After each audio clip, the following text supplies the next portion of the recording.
Peace to you all. My name is Saba Ahmed. I'm a law student at American University.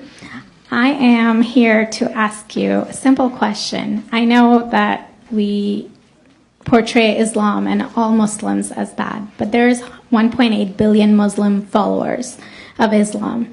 We have 8 million plus Muslim Americans in this country, and I don't see them represented here.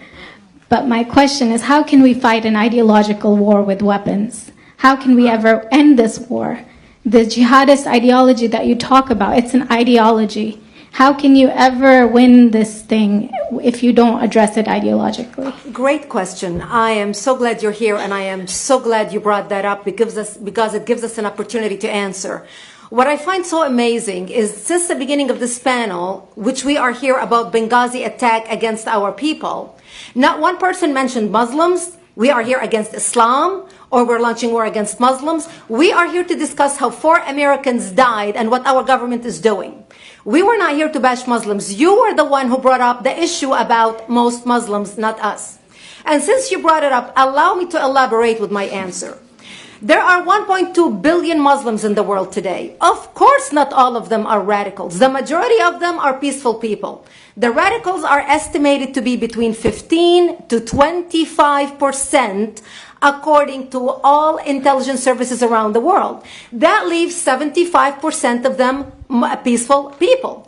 But when you look at 15 to 25% of the world Muslim population, you're looking at 180 million to 300 million people dedicated to the destruction of Western civilization. That is as big of the United States. So why should we worry about the radicals, 15 to 25%?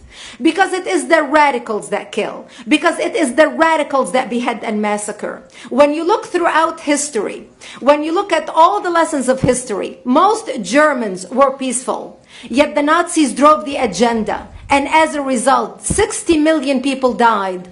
Almost 14 million in concentration camps. 6 million were Jews. The peaceful majority were irrelevant. When you look at Russia, most Russians were peaceful as well. Yet the Russians were able to kill 20 million people. The peaceful majority were irrelevant. When you look at China, for example, most Chinese were peaceful as well.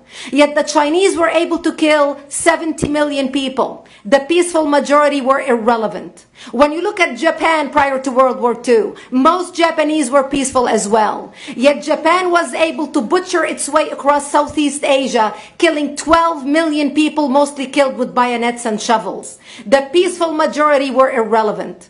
On September 11th in the United States, we had 2.3 million Arab Muslims living in the United States.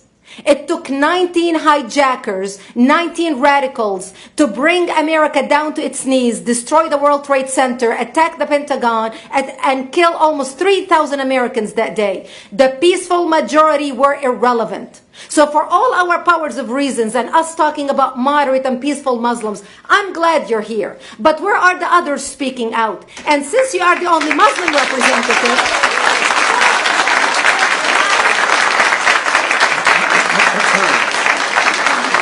save the applause till the end.